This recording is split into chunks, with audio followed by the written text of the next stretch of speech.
दोस्तों नमस्कार, मैं हूँ आर्किटेक्ट अशोक गोयल। कहते हैं अगर बाढ़ ही खेत को खाने लगे तो खेत की रक्षा कौन कर सकता है। अपनी बात कहता हूँ विस्तार से। आर्किटेक्ट एक्ट का जिन्होंने अध्ययन किया है वो इस बात को अच्छी तरीके से जानते हैं कि उसमें स्पष्ट रूप से बताया गया है कि कोई भी आर्किटेक्ट कोई भी ऐसा कार्य नहीं करेगा जो अन्य आर्किटेक्ट के हितों के खिलाफ जाता हो। लेकिन मज़ेदार बात यह है कि जिन लोगों के कंधों पर भार है आर्किटेक्ट्स एक्ट के अनुसार आर्किटेक्चर प्रोफेशन और आर्किटेक्चर एजुकेशन को रेगुलेट करने का, उन्हीं लोगों ने ऐसे प्रस्ताव बनाए हैं जो एक आर्किटेक्ट, दो आर्किटेक्ट या 10 आर्किटेक्ट ही नहीं बल्कि हजारों लाखों आर्किटेक्ट के हितों के खिलाफ एक बहुत ही भयंकर योजना को अंजाम दे सकता है। अमृतसर में होने वाली काउंसिल ऑफ आर्किटेक्चर की मीटिंग में बताया गया कि एक एग्जाम सी पास करके किसी भी प्रकार का स्नातक किसी भी क्षेत्र में ग्रेजुएट हकदार हो जाएगा आर्किटेक्चरल इंजीनियर की तरह रजिस्ट्रेशन प्राप्त करने के लिए। उसे लिमिटेड प्रैक्टिस का हकदार होगा, वो आर्किटेक्चरल इंजीनियर कहलाएगा। भले ही उसने आर्किटेक्चर पास नहीं किया हो, भले ही उसने इंजीनियरिंग पास नहीं की हो।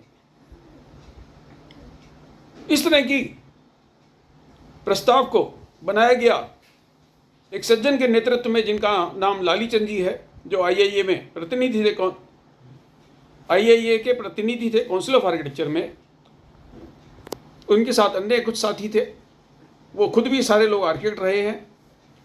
और इस सारे प्रस्ताव को काउंसिल ऑफ आर्किटेक्चर की सर्वशक्तिमान एग्जीक्यूटिव कमेटी ने पास कर दिया, जिसमें सारे आर्किटेक्ट हैं। उसमें भी 3 लोग ऐसे थे जो काउंसिल ऑफ आर्किटेक्चर में इंडियन इंस्टीट्यूट ऑफ आर्किटेक्ट के प्रतिनिधि रहे। यानी जिन सारे लोगों ने मिलकर प्रस्ताव बनाया, जिन सारे लोगों ने मिलकर इस प्रस्ताव को पास किया, वो सारे के सारे आर्किटेक्ट हैं। और उन्होंने ऐसा प्रस्ताव पास कर दिया कि गैर आर्किटेक्ट को आर्किटेक्चरल सर्विसेज प्रदान करने के लिए आर्किटेक्चरल इंजीनियर की तरह पंजीकृत कर दिया जाएगा काउंसिल ऑफ आर्किटेक्चर द्वारा। अब बाढ़ ही खेत को खा रही है तो खेत की रक्षा कौन करे? क्या इन सारे लोगों के खिलाफ प्रोफेशनल मिसकंडक्ट की कार्रवाई शुरू नहीं की जानी चाहिए?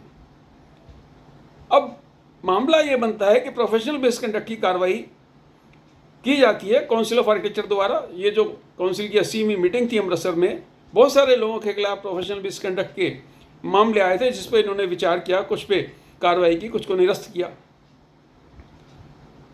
तो जो जज है, अगर वही अपराधी हो तो उसमें जजमेंट कौन पास करेगा? हमारे जैसे लोग तो सिर्फ निवेदन कर सकते हैं, आग्रह कर सकते हैं, रिक्वेस्ट कर सकते हैं, बार बार सचेत कर सकते हैं। लेकिन जिन लोगों के हाथ में नियम बनाने की शक्ति है, नियम पास करने की शक्ति है, ये उनको सोचना होगा कि आर्किटेक्चर प्रोफेशन के हितों की रक्षा करने के बजाय जो लोग आर्किटेक्चरल सर्विसेज ऐसे लोगों के हाथ में सौंपना चाहते हैं जिन्होंने ना आर्किटेक्चर पढ़ा ना इंजीनियरिंग, तो इस पर देशवासी क्या करें? देशवासियों को आप ऐसी आर्किटेक्चरल इंजीनियर की बहुत बड़ी फौज देने वाले हो जिन्होंने ना जीवन में कभी आर्किटेक्चर पढ़ा है ना इंजीनियरिंग पढ़ी है, और संभवतः उन्होंने साइन थीटा कॉस थीटा भी ना पढ़ा हो। इन लोगों के खिलाफ प्रोफेशनल मिसकंडक्ट की कार्रवाई कौन शुरू करेगा? इन लोगों के खिलाफ प्रोफेशनल मिसकंडक्ट की सज़ा कौन सुनाएगा? मुझे नहीं पता। आपको कुछ समझ में आए तो मुझे बताइए।